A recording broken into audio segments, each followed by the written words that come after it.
कुरिन्थियों 13 अध्याय 4 और 5 पद। प्रेम धीरजवंत है और कृपाल है। प्रेम डाह नहीं करता, प्रेम अपनी बड़ाई नहीं करता और फूलता नहीं। वह अनरीति नहीं चलता, वह अपनी भलाई नहीं चाहता, झुंझलाता नहीं, बुरा नहीं मानता। मसीह में प्रिय भाई और बहनों, आत्मिक प्रेम श्रृंखला के ऊपर यह 13वां सत्र है। पहला कुरिन्थियों 13 अध्याय 4 पद में लिखा है कि प्रेम धीरजवंत है और कृपाल है। पिछले सत्र तक मैंने आपको बताया था कि प्रेम धीरजवंत है और कृपाल है। आज इस संदेश को सुनते वक्त आप अपने आप को जांचिए कि क्या आपके अंदर प्रेम है। प्रेम धीरजवंत है। क्या आप धीरजवंत रहते हैं? धीरजवंत के बारे में मैंने आपको क्या कहा था? मैंने कहा था कि अपनी दुर्भावनाओं का दमन करना वो धीरजवंत नहीं है। क्या मैंने ऐसा नहीं कहा था?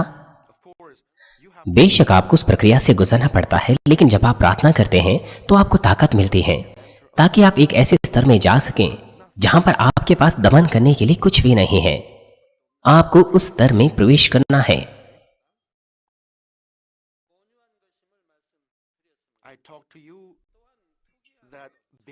मैंने आपको कहा था कि डाह रखना, अपनी बढ़ाई करना और फूलना वो प्रेम नहीं है।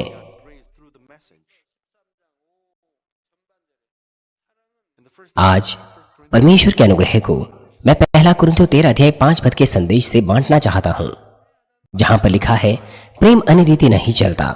डिक्शनरी की परिभाषा के अनुसार अनरीति का अर्थ है किसी के ओहदे और उसके मान के लिए अशोभनीय होना। सीनियर और जूनियर के बीच में आचरण का एक ढंग होता है, लेकिन अगर उस आचरण के ढंग को अनदेखा करें तो यह अशोभनीय हो जाता है।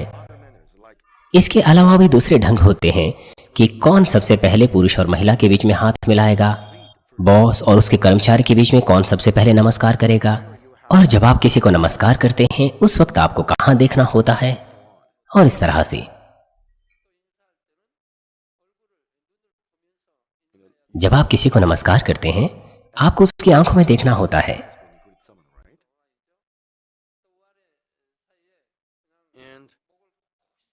और जब आप अपने बुजुर्ग को नमस्कार करते हैं तो कम से कम आपको थोड़ा सा झुकना चाहिए।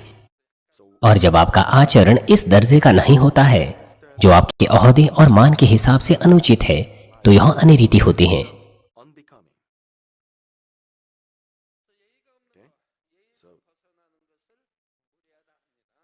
हमारे लिए हैरानी की बात यह है कि बहुत से लोग असभ्य व्यवहार करने के बावजूद भी नहीं जानते कि उन्होंने अनरीति का व्यवहार किया है, और ऐसा वे ज्यादातर उनके साथ करते हैं जिनके वे करीब होते हैं।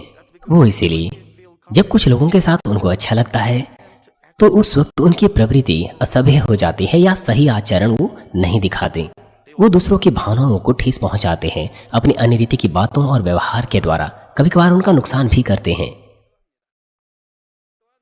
उनमें भी जो परमेश्वर पर विश्वास करते हैं और कहते हैं कि वे परमेश्वर से प्रेम करते हैं, लेकिन जब हम उनके कामों को देखते हैं और उनकी बातों को सुनते हैं तो ऐसे बहुत सारे हैं जो परमेश्वर से प्रेम करने से बहुत दूर है। लेकिन अगर हमारे पास सच्चा प्रेम है तो हम कभी अनरीति नहीं करेंगे। मान लीजिए आपके पास बहुत बहुमूल्य और सुंदर जेवर है, तो क्या आप उस जेवर को लापरवाही से रखेंगे? क्या आप लापरवाही से रखेंगे? आप बहुत ही सतर्क और सावधान रहेंगे उसे संभालने के लिए कि कहीं वह खो या टूट ना जाए या फिर उसको कोई हानि ना पहुंचे। और आप उस गहने को बहुत अच्छे पेपर में रैप करेंगे और बहुत ही अच्छे गहने के बॉक्स में आप उसे रखेंगे।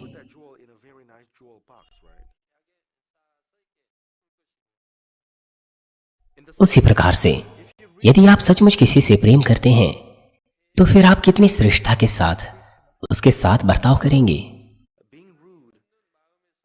और असभ्य होना उस हृदय से प्रकट होता है जिसमें कोई प्रेम नहीं होता। आज जब मैं आपको अनरीति के कुछ ठोस उदाहरण दूंगा तो आप ध्यान से सुने और करीब से अपने आप को जांचें। आपके जीवन से जुड़ा हुआ अगर आपको कुछ मिलता है तो मुझे आशा है कि आनंद भरे हृदय से आप बदल देंगे। प्रभु यीशु मसीह के नाम से मैं प्रार्थना करता हूं कि बहुत से लोग आनंद और खुशी का एहसास कर सकें जब वो आपसे मिलें, जैसे मानो वो प्रभु से मिल रहे हो। मसीह में प्रिय भाई और बहनों, अनिरीति से चलने की दो स्थितियां होती हैं। एक है परमेश्वर के सामने असभ्य होना, दूसरा है मनुष्यों के लिए असभ्य होना। सबसे पहले परमेश्वर के सम्मुख असभ्य होने के बारे में हम बात करेंगे। परमेश्वर अदृश्य है, वो हमारी आंखों से नहीं दिखता। तो फिर हमें क्या करना होगा इस बात को जांचने के लिए कि कहीं हम परमेश्वर के सामने असभ्य तो नहीं हुए। परमेश्वर से जुड़ी हुई चीजों के लिए हमारा रवैया किस प्रकार का रहता है, सबसे पहले हमें अपने उस व्यवहार को जांचना है। परमेश्वर की चीजें उन सब बातों को दर्शाती हैं जिसमें आराधना सभाएं पाई जाती हैं, प्रार्थनाएं, स्तुतियां, चर्च भवन और उसके अंदर सभी पवित्र वस्तुएं। उदाहरण के लिए सभाओं के दौरान सो जाना वो एक मुख्य बात है जो परमेश्वर के सामने असभ्य है। आप में से वे जो सभाओं के दौरान सो जाते हैं, आपको पता होना चाहिए यह बहुत असभ्य है। उनकी प्रार्थनाएं, जो सो जाते हैं, उनकी प्रार्थनाएं परमेश्वर के सिंहासन के सामने नहीं पहुंचती। परमेश्वर वैसी प्रार्थनाओं को नहीं सुनते।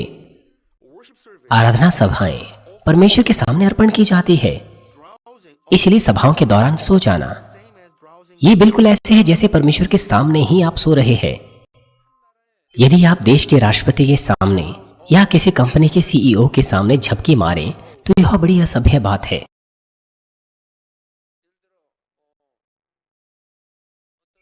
मान लीजिए आपके राष्ट्रपति के साथ कोई मुलाकात है और सरकार के दूसरे मंत्रियों के साथ, और आप राष्ट्रपति के सामने झपकी मार रहे हैं। आपके अपने बॉस के साथ एक मीटिंग है, सारे के सारे अधिकारी, वाइस प्रेसिडेंट वहां पर है। आप कैसे उस मीटिंग में झपकी मार सकते हैं?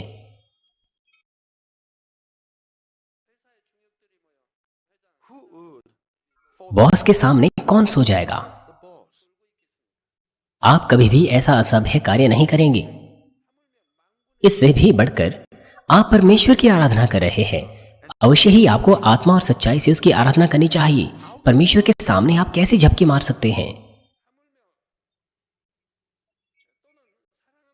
या मान लीजिए आप अपने गर्लफ्रेंड से मिल रहे हैं और आप उसके सामने झपकी मारते रहें तो उसे कितना बुरा लगेगा।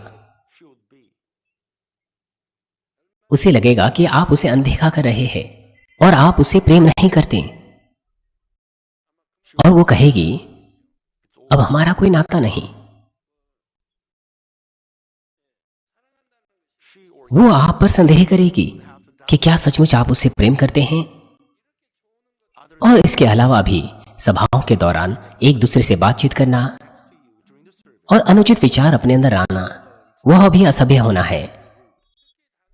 खास तौर पर वे जो मुख्य भवन में नहीं हैं, या फिर जो वेदी से बहुत दूर बैठते हैं या दूसरे भवनों में बैठते हैं जहां पर आप स्क्रीन पर, टीवी पर सभाओं में शामिल होते हैं। वहां पर आपको और भी अधिक सचेत रहना है। परमेश्वर सब पर दृष्टि करते हैं, आप कहीं भी क्यों ना हो। इस तरह का व्यवहार हमें दिखाता है कि आराधक के अंदर परमेश्वर के लिए आदर नहीं है और ना ही कोई प्रयास है कि वो उचित व्यवहार कर सकें। और यह ना केवल परमेश्वर के सामने असभ्य होना है, वरन प्रचारक के सामने और सभा के लीडर्स के सामने भी असभ्य होना है। उदाहरण के लिए एक विश्वासी सामने बैठे व्यक्ति से बात कर रहा है, या फिर वो झपके मार रहा है या काल्पनिक विचारों में खोया हुआ है। यह देखकर प्रचारक को अचंभा हो सकता है कि उसका संदेश अनुग्रह भरा नहीं है। वह पवित्र आत्मा की परिपूर्णता खो बैठ सकता है।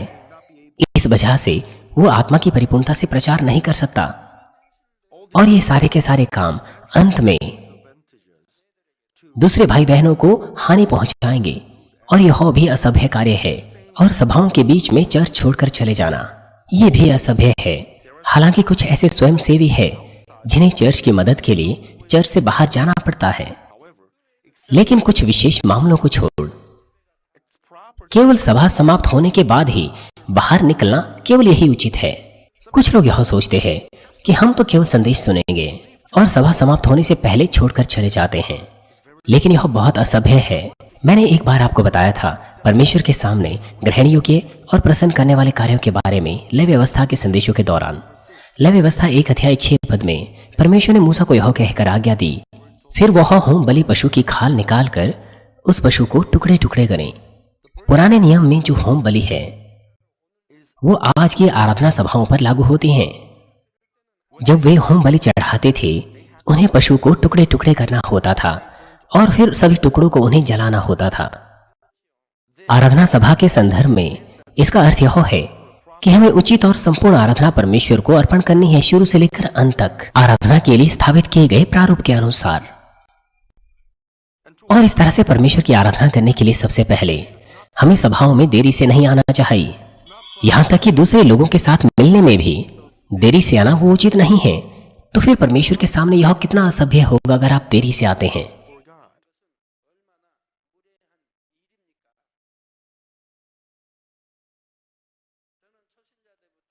जब से मैं एक नया विश्वासी था, मैं कभी भी सभा में देरी से नहीं आता था।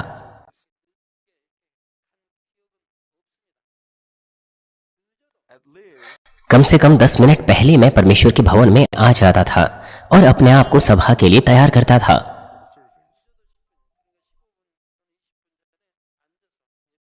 कम से कम 10 से 15 मिनट पहले। मुझे याद भी नहीं है कि अगर मैं कभी देरी से आया हूं। परमेश्वर हमेशा आराधना सभा में इंतजार करता है कि वो हमारी आराधनाओं को ग्रहण करें। इसलिए हमें जब सभा शुरू होती है तभी नहीं आना चाहिए। परमेश्वर के सामने उचित यह है कि आप पहले आइए, पश्चाताप की प्रार्थना कीजिए और सभा के लिए तैयारी कीजिए। और साथ ही आराधना सभा के हर अनुक्रम का हमें अपने पूरे हृदय से पालन करना है, मूक प्रार्थना से लेकर प्रभु की प्रार्थना या आशीर्वचन तक। जब हम स्तुतियां गाते हैं या प्रार्थना करते हैं, यहां तक कि भेंटों के समय के दौरान या सूचना के समय के दौरान, हमें अपना पूरा हृदय अर्पण करना है।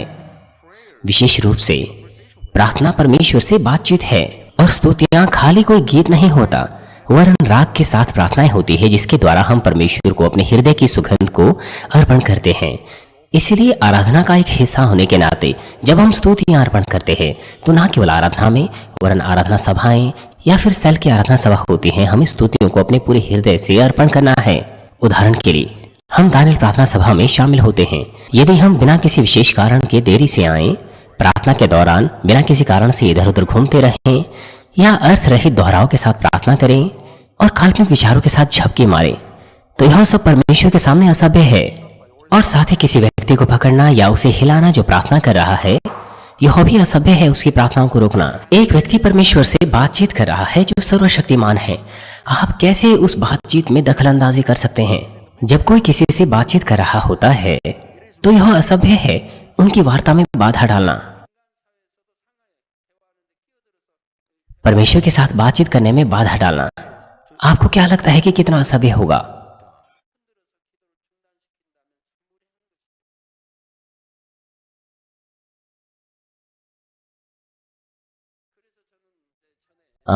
एक बार पास्टर छा की पत्नी को गैस का जहर चढ़ गया था। ये उनकी शादी से पहले की बात है। वो बेहोश हो गई थी। पूरी रात भर उन्हें गैस चढ़ी हुई थी और वो बेहोश हो गई थी। और उस वक्त कोई उन्हें मेरे घर ले आया।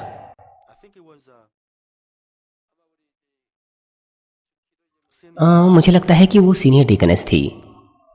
सीनियर डिकनेस ने उन्हें अपनी पीठ पर उठाकर मेरे घर लाया। वहां पर है वो वही है।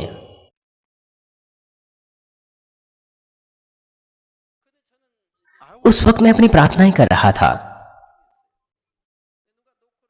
और किसी ने मेरा दरवाजा खटखटाया और वो कह रहे थे कि कोई व्यक्ति मर रहा है। लेकिन मैंने अपनी प्रार्थनाएं नहीं रोकी,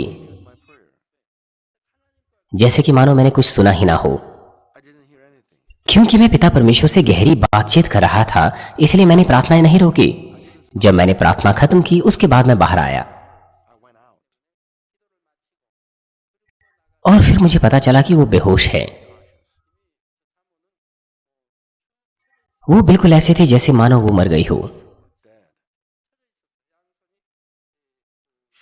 उसे सोफा के ऊपर लेटाया हुआ था।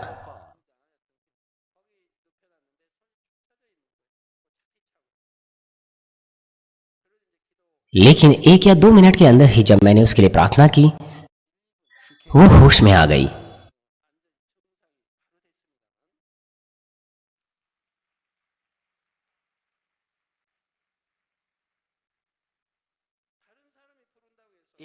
यहां तक कि जब आप प्रार्थना कर रहे होते हैं और क्योंकि कोई आपको बुला रहा है, अगर आप अपनी आंखें खोलें और तुरंत ही प्रार्थना करना रोक दें तो यह भी असभ्य है।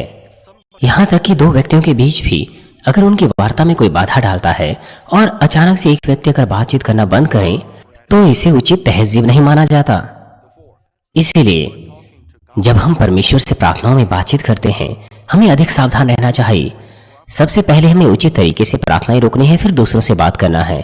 और इससे भी बढ़कर सभाओं के दौरान मोबाइल फोन इस्तेमाल करना, छोटे छोटे बच्चों को ऐसे ही छोड़ देना, वो भागते दौड़ते रहें, ये सब अनिरीति से चलना है। आपका सेल फोन ऑन नहीं होना चाहिए, वो ऑफ होना चाहिए। और जब आप अपने सीनियर से बातचीत करते हैं तब भी यही लागू होता है। आराधना सभाओं के दौरान खाना खाना या च्युइंगम चबाना, उसके साथ भी ऐसा ही है।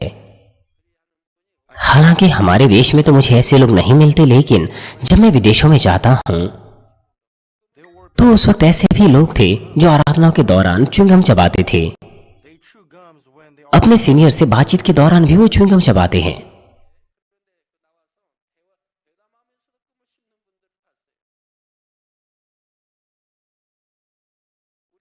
मैंने यहां तक कि एक मेहमान को देखा जिसे टीवी शो में बुलाया गया था, बातचीत करते हुए वो च्युइंगम चबा रहा था। कोरियन लोगों को यह समझ नहीं आता है। मान लीजिए आप पिता परमेश्वर के सामने च्युइंगम चबा रहे हैं या कुछ खा रहे हैं, क्या आपको लगता है कि यह उचित है?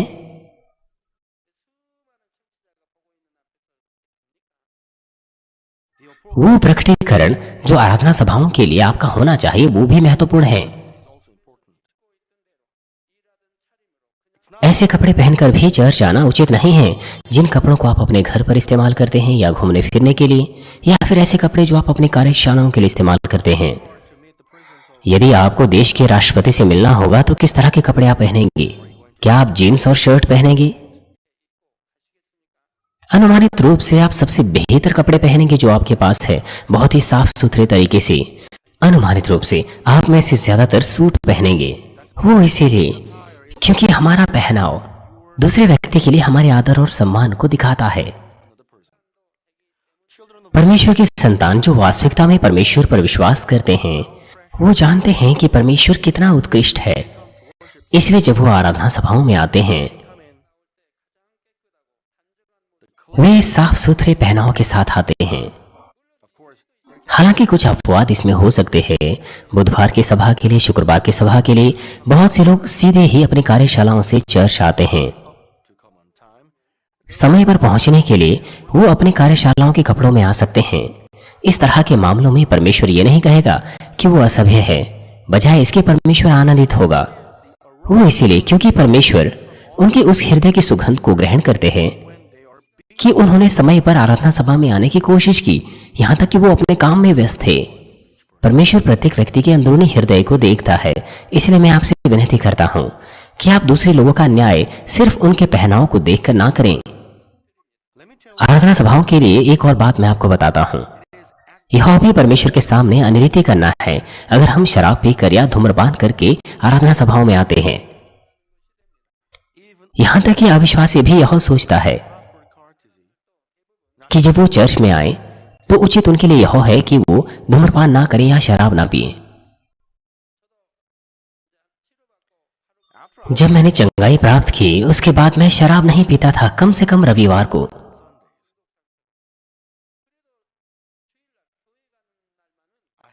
सुबह और शाम को मैं शराब पीता था, लेकिन रविवार को मैंने शराब पीना छोड़ दिया। शाम की सभा समाप्त होने के बाद जब मैं घर लौटता था तब मैं शराब पीता था। उस वक्त मैं केवल एक नया विश्वासी था।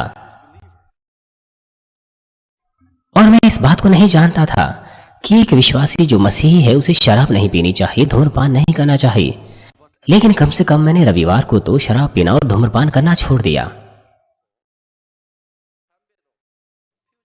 शाम की सभाएं समाप्त होने के बाद मैं तब धूम्रपान करता था, तब शराब पीता था। तो फिर परमेश्वर की संतान होने के नाते हमें क्या करना चाहिए? यदि आप एक लंबे समय से चर्च आ रहे हैं, निश्चित रूप से आपको इन तमाम प्रकार की चीजों को विश्वास से दूर करना चाहिए। यदि आप एक नए विश्वासी हैं, तो परमेश्वर के सामने यह उचित है कि आप अपना बेहतर करें कि इन पुरानी आदतों को आप छोड़ दें। प्यारे भाई और बहनों, आराधना और प्रार्थनाओं के द्वारा परमेश्वर अपने संतान के साथ प्रेम की संगति करना चाहता है, और साथ ही आराधना और प्रार्थना वो हमारा कर्तव्य है और आभार है जिसे हमें परमेश्वर को देना है उसकी संतान होने के नाते। यदि हम अपनी आराधना और प्रार्थनाओं को आत्मा और सच्चाई से अर्पण करें, तो परमेश्वर हमें वापस आशीषें और प्रतिफल देता है। वो हमारी प्रार्थनाओं के और भी तेजी से उत्तर देता है। वो इसीलिए क्योंकि वह हृदय की सुगंध को आनंद से ग्रहण करता है। जब कोई व्यक्ति बीमार होता है और मेरी प्रार्थनाओं के लिए मेरे पास आता है, तो मैं उससे पूछता हूं, कभी कभार मैं पूछता हूं, या फिर मैं उस परिवार के किसी व्यक्ति से पूछता हूं कि आपने प्रभु के दिन को पवित्र नहीं माना, आपने माना? अगर वो कहता है कि हाँ मैंने माना, तो बस इतना ही, बातचीत खत्म हो जाते हैं। यहां तक कि पवित्र आत्मा कह रहा है लेकिन तो भी वो इनकार करता है और वो कहता है कि उसने प्रभु के दिन को पवित्र माना। यदि उसे पता होता कि प्रभु के दिन को पवित्र मानना क्या है, तो फिर वो ये नहीं कहता कि हाँ वो पवित्र मानता है। वो नहीं कह पाता कि उसने प्रभु के दिन को पवित्र माना है। परमेश्वर कहता है कि आप आराधना उसकी आत्मा और सच्चाई के साथ करें। आपको बिना काल्पनिक विचारों से उसकी आराधना करनी है।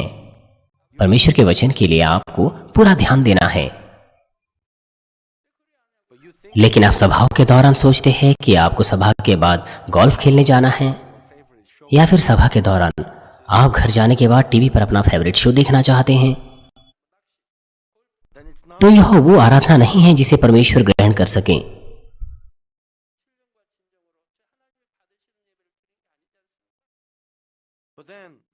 और इसके बावजूद वो कहता है कि वो प्रभु के दिन को पवित्र मानता है। तो फिर उसके बाद कुछ नहीं रह जाता कि मैं कुछ बात करूं। और उसके बाद वो मुझे पत्र लिखता है कि सीनियर पास्टर, मुझे लगता है कि मैंने आपको झूठ बोला। मैं रविवार की केवल एक ही सभा में आता हूं, कृपया मुझे माफ कीजिए। वो इस तरह के पत्र मुझे भेजता है।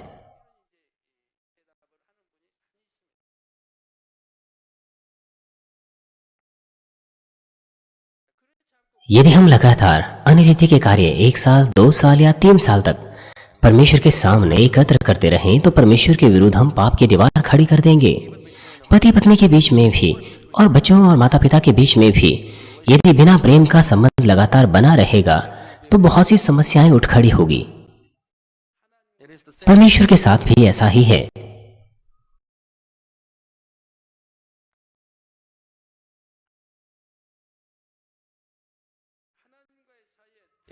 परमेश्वर के विरुद्ध अगर कोई दीवार है, तो हम बीमारियों से और दुर्घटनाओं से सुरक्षित नहीं रह सकते।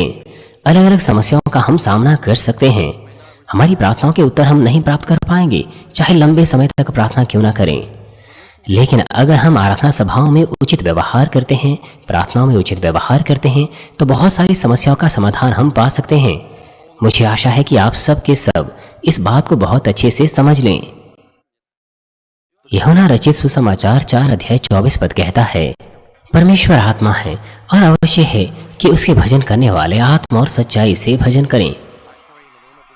मैं प्रभु यीशु मसीह के नाम से प्रार्थना करता हूं कि आप परमेश्वर को, जो कि आत्मा है, अपनी सारी प्रार्थना, स्तुतियां और आराधनाएं आत्मा और सच्चाई से अर्पण कर सकें। मसीह में प्रिय भाई और बहनों, परमेश्वर के भवन में अनिरीति से कार्य करना यह भी परमेश्वर के सामने असभ्य होना है। उदाहरण के लिए, हमें क्रोधित या लड़ाई नहीं करनी चाहिए, और साथ ही संसारिक मनोरंजन या व्यवसाय की बात करना भवन के अंदर यह भी असभ्य है। और साथ ही लापरवाही से चर्च में परमेश्वर की पवित्र चीजों को रखना या उन्हें तोड़ देना या फिर गलत इस्तेमाल करना, यह भी असभ्य है। भजन संहिता 11 अध्याय 4 पद का पहला हिस्सा कहता है, परमेश्वर अपने पवित्र भवन में है, परमेश्वर का सिंहासन स्वर्ग में है। परमेश्वर का भवन वो चर्च है जहां परमेश्वर निवास करता है। पुराने नियम के समय में हर कोई पवित्र स्थान में नहीं जा सकता था, केवल याजक ही जाने के योग्य था। साल में केवल एक बार और केवल महायाजक ही सबसे पवित्र स्थान में पवित्र स्थान के अंदर जा सकता था, पवित्र से पवित्र स्थान में जा सकता था, क्योंकि यह पवित्र और अलग किया हुआ स्थान था। इसलिए अगर कोई पापी मनुष्य वहां जाता था वो मर जाता था। लेकिन आज हमारे प्रभु के अनुग्रह से कोई भी भवन में जा सकता है और उसकी आराधना कर सकता है। उसका कारण यह है जैसे कि इब्रानियों 10 अध्याय 19 पद में लिखा है, सो हे भाइयों, जबकि हमें यीशु के लहू के द्वारा उस नए और जीवते मार्ग से पवित्र स्थान में प्रवेश करने का हियाव हो गया है। दूसरे शब्दों में वो जो प्रभु के लहू पर विश्वास करते हैं उन्हें हियाव है पवित्र स्थान में जाने का।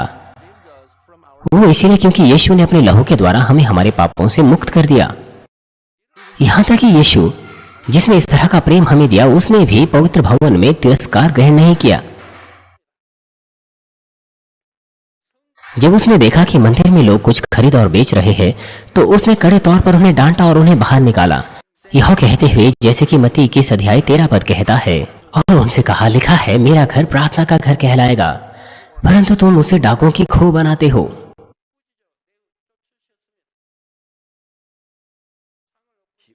उसने मेजों को उलट दिया और जो लेन देन कर रहे थे उन्हें बाहर निकाला। वो उन्हें देखकर इतना दुखित हुआ, वो इसलिए क्योंकि उन्होंने परमेश्वर के पवित्र भवन को अपवित्र बना दिया। और उसने कहा मत्ती 21 अध्याय 13 पद में कि मेरा घर प्रार्थना का घर कहलाएगा, परंतु तुम उसे डाकुओं की खो बनाते हो।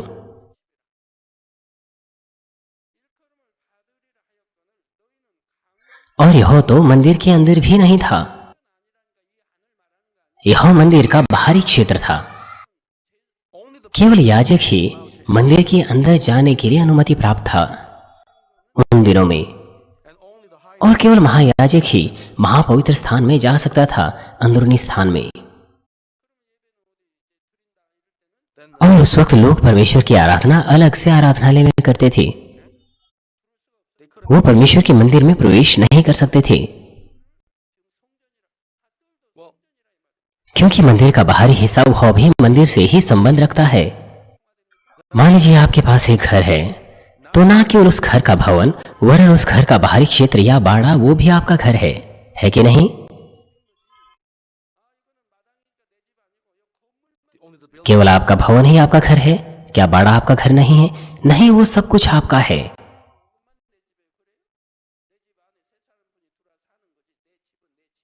चाहे आपने अपना घर किसी को रेंट पे भी दिया हो तो भी वो आप ही का घर है। इसलिए प्रभु ने कहा कि उन्होंने परमेश्वर के मंदिर को डाकुओं की खो बना दिया है, डाकुओं की खो।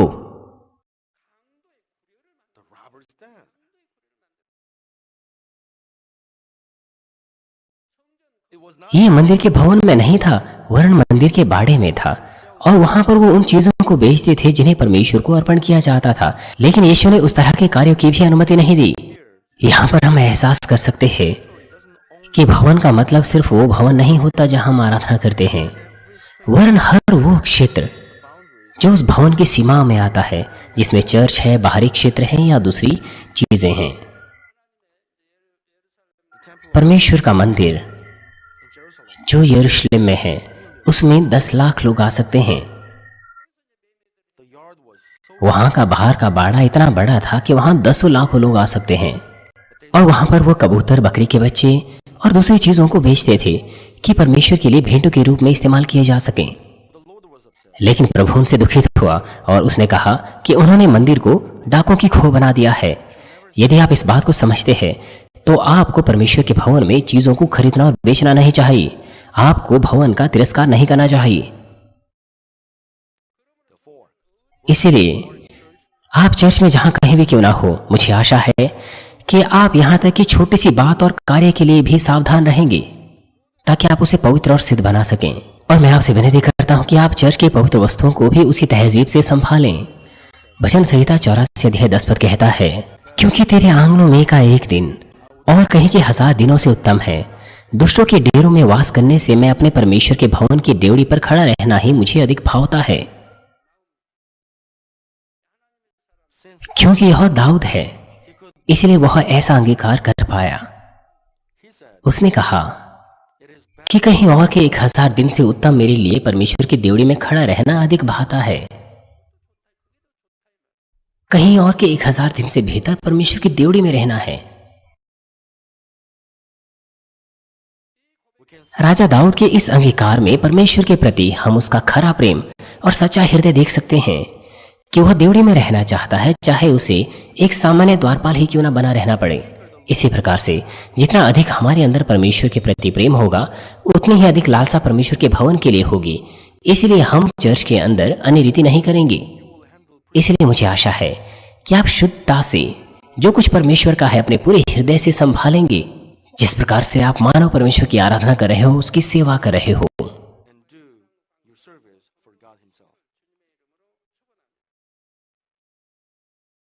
ऐसा करने के द्वारा मैं प्रभु के नाम से प्रार्थना करता हूं कि परमेश्वर के लिए आपका प्रिय संबंध गहरा और गहरा होता जाए। प्यारे भाई और बहनों, आइए अब हम उन मामलों को देखेंगे जहां पर हम दूसरे लोगों के साथ असभ्य होते हैं। पहला यूहन्ना 4:20 में लिखा है, यदि कोई कहे कि मैं परमेश्वर से प्रेम रखता हूं और अपने भाई से बैर रखे तो वह झूठा है। क्योंकि जो अपने भाई से जिसे उसने देखा है प्रेम नहीं रखता, तो वह परमेश्वर से भी जिसे उसने नहीं देखा प्रेम नहीं रख सकता।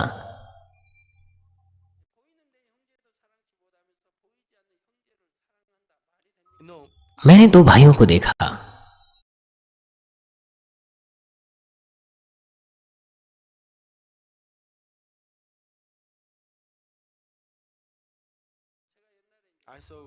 बहुत लंबे समय पहले की बात है, मैंने 2 भाइयों को देखा था। वो दोनों मसीह थे, वे विश्वासी थे, लेकिन वे वाद विवाद करते थे, एक दूसरे से झगड़ा करते थे हर वक्त जब कभी भी वे मिलते थे।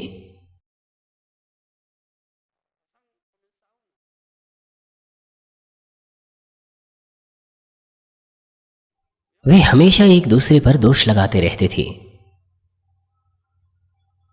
एक भाई कहता था कि यह तेरी गलती है, फिर छोटा कहता था नहीं यह तेरी गलती है। वो झगड़ते थे, इस तरह से बात विवाद हर वक्त करते रहते थे। वो झुकते नहीं थे।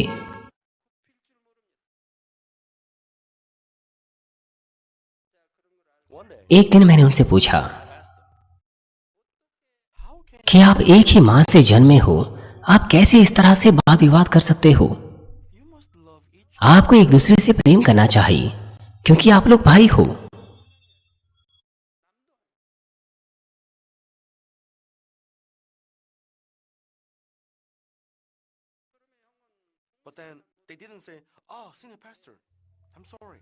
लेकिन उन्होंने ये नहीं कहा कि सीनियर पास्टर मुझे माफ कीजिए, ये मेरी गलती है, मैं इसे बदल दूंगा, चाहे मुझे प्रार्थना और उपवास क्यों ना करना पड़े। वो लगातार एक दूसरे पर ही दोष लगा रही थी, एक दूसरे पर दोष लगा रहे थे। बड़ा भाई कहता था कि उसका छोटा भाई उसके साथ बहुत असभ्य व्यवहार करता है, और फिर छोटा भाई कहता था कि उसका बड़ा भाई हर वक्त उसे कुछ ना कुछ काम करने को कहता है। वो एक दूसरे पर लगातार दोष लगा रहे थे इस तरह से।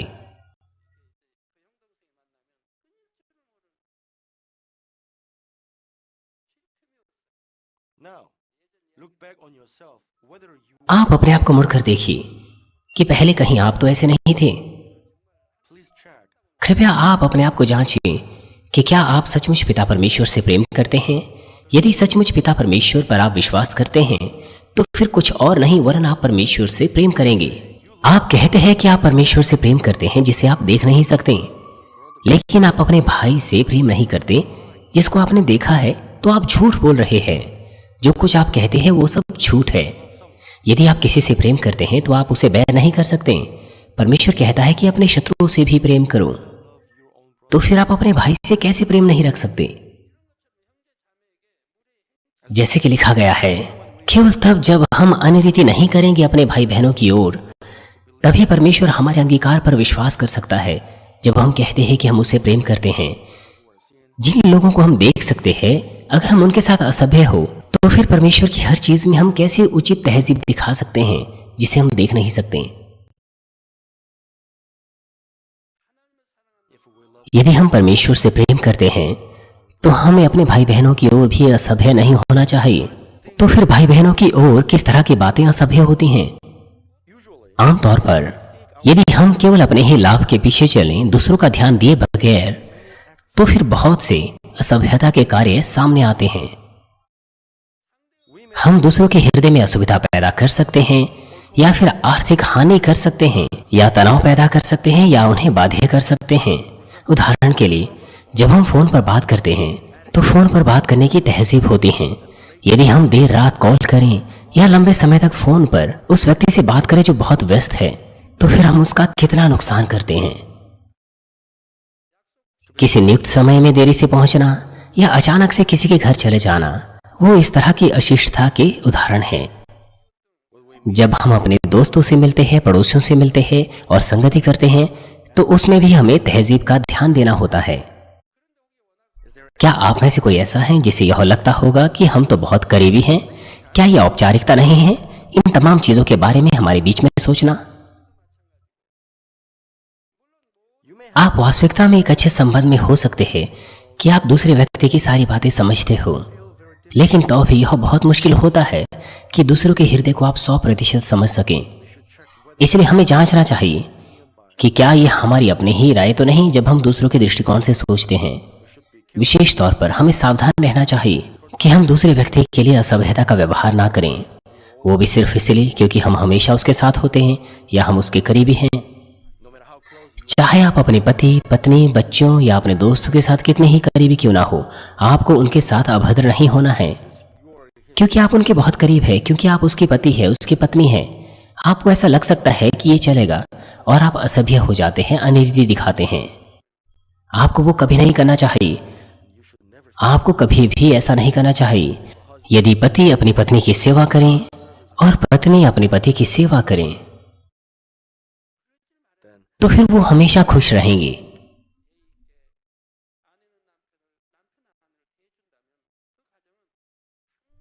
परिवार शांति में बना रहेगा। यदि हम केवल आधिकारिक अवसरों पर ही आदर दिखाएं, तो यह केवल एक दिखावा है। क्योंकि हम कुछ लोगों के बहुत करीब होते हैं, इसलिए हम उनकी परवाह नहीं करते और हम लापरवाही से बात कर सकते हैं या फिर लापरवाही का काम कर सकते हैं और इस तरह से उनकी भावनाओं को ठेस पहुंचाते हैं या उनका अपमान करते हैं।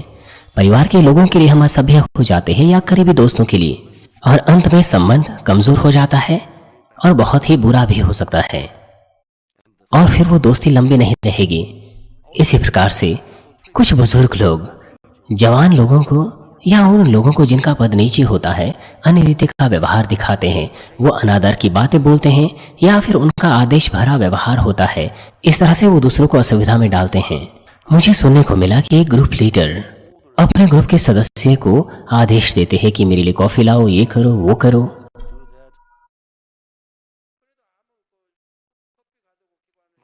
और फिर ग्रुप के सदस्य वो विरोध भी नहीं करते। वो सिर्फ अपने लीडर की सेवा करते हैं। यदि लीडर अपने ग्रुप के सदस्यों की बेहतर सेवा करता तो फिर वो पहले से आत्मा में आ जाते। यदि आप किसी के साथ असभ्य होते हैं, वो भी सिर्फ इसलिए क्योंकि आप उसके करीब हैं, तो आप केवल शरीर में ही रहेंगे, आप आत्मा में नहीं आ सकते।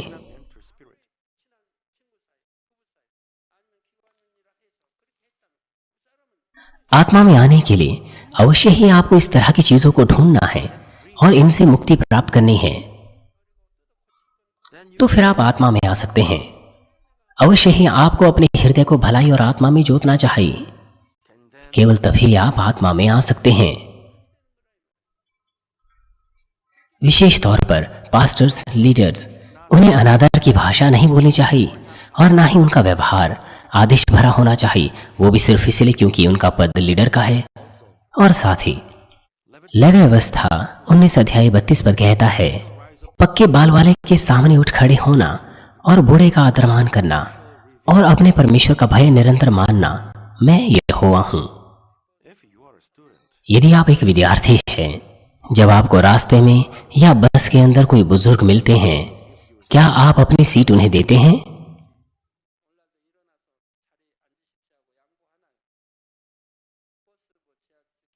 इस तरह से सवारी किए हुए मुझे बहुत लंबा समय हो गया है, इसलिए मुझे पता नहीं है कि आजकल विद्यार्थी किस तरह से कर रहे हैं। जब मैं विदेशों में जाता हूँ, बस में यदि मुझे कोई बुजुर्ग व्यक्ति मिलता है तो मैं सीट पर नहीं बैठता, मैं अपनी सीट उन्हें दे देता हूँ।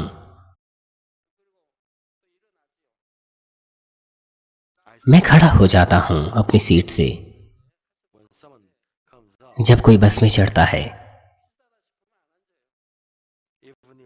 चाहे कोई मेरी उम्र का ही क्यों ना हो, मैं सीट पर नहीं बैठता, वरन उसे दे देता हूँ। लेकिन आज ऐसे लोगों को ढूंढना मुश्किल है जो पूरे हृदय से अपने माता पिता, अध्यापक या बुजुर्ग लोगों की सेवा करते हो, जिन्हें हमें स्पष्ट रूप से सेवा करनी चाहिए। कुछ ऐसे कह सकते हैं कि अब स्थिति बदल गई है, लेकिन परमेश्वर की इच्छा यह है कि हम मनुष्यों के साथ भी अपना संपूर्ण कर्तव्य निभाएं, उसे ना बदलें, और साथ ही साथ परमेश्वर के संतान को इस संसार के क्रम और कानूनों को नहीं तोड़ना चाहिए, अन्य रीति नहीं दिखानी चाहिए। चाहे चीजें कैसी ही क्यों ना बदलें, लेकिन सत्य वही बना रहता है। तहजीब अभी भी वहीं पर है जो आपको माननी है। उदाहरण के लिए, यदि हम सार्वजनिक स्थानों में हल्ला गुल्ला मचाते हैं, सड़कों पर थूकते हैं या यातायात के नियमों का उल्लंघन करते हैं, तो यह बहुत से लोगों के लिए अन्य रीति का व्यवहार दिखाना होता है। इस संसार में हम परमेश्वर के संतान के रूप में जी रहे हैं, जैसे कि मत्ती 5 अध्याय 16 और 17 पद में लिखा है, उसी प्रकार तुम्हारा उजाला मनुष्यों के सामने चमके कि वे तुम्हारे भले कामों को देखकर तुम्हारे पिता की जो स्वर्ग में है बड़ाई करें। यदि आप भले काम करते हैं तो फिर उन भले कामों के द्वारा परमेश्वर को महिमा देते हैं। लोग कहेंगे कि हाँ, ये चर्च जाता है इसलिए वो भला व्यक्ति है, इसे परमेश्वर को महिमा मिलती है कि नहीं?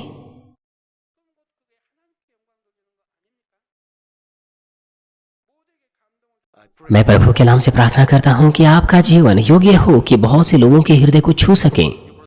प्यारे भाई और बहनों, ज्यादातर लोग अपना ज्यादातर समय दूसरे लोगों के साथ बिताते हैं, मिलने में, बातचीत करने में, उनके साथ खाना खाने में और उनके साथ काम करने में। और उसी सीमा तक बहुत प्रकार के सांस्कृतिक शिष्टाचार भी होते हैं हमारे रोजमर्रा के जीवन में, जैसे कि नमस्कार करने में, बातचीत करने में और खाना खाने में। परंतु प्रत्येक की शिक्षा अलग अलग होती है और अलग अलग देशों में, अलग अलग पंथों में अलग अलग सांस्कृतिक शिष्टाचार होते हैं। तो फिर हमारी तहजीब का मापदंड क्या होना चाहिए? वो है प्रेम की व्यवस्था जो आपके हृदय में है। प्रेम की व्यवस्था परमेश्वर की व्यवस्था को दर्शाती है जो अपने आप में प्रेम है। दूसरे शब्दों में, जिस सीमा तक आप परमेश्वर के वचनों को अपने हृदय में रखेंगे और उसका अभ्यास करेंगे, आपके पास प्रभु की तहजीब होगी और आप अनिरीति नहीं करेंगे। प्रेम की व्यवस्था का दूसरा अर्थ है परवाह करना। असभ्यता तब उत्पन्न होती है जब आप दूसरों की परवाह नहीं करते, जिसका मतलब है दूसरों के लिए प्रेम की कमी का होना। इसीलिए अगर हम दूसरों को सचमुच प्रेम करें तो हम हमेशा उनकी परवाह करेंगे। इस कारण हम अनिरीति का व्यवहार नहीं दिखाएंगे। यदि आप सिद्ध प्रेम को अपने हृदय में साधें तो पूरी तरह से आप प्रेम की इस व्यवस्था का पालन करेंगे। इसीलिए मुझे आशा है कि आप तेजी से इस सिद्ध प्रेम को अपने हृदय में साध लें, ताकि आप प्रत्येक के साथ ऐसा व्यवहार करेंगे जैसे मानो हम स्वर्ग के राज्य में कर रहे हैं, जैसे कि मानो हम प्रभु के साथ ही व्यवहार कर रहे हैं। ऐसा करने के द्वारा स्वर्ग के राज्य में परमेश्वर के द्वारा, स्वर्गदूतों के द्वारा और सब लोगों के द्वारा आप ऊंचे दर्जे का आदर प्राप्त कर सकें। हमारे प्रभु यीशु मसीह के नाम से मैं प्रार्थना करता हूँ।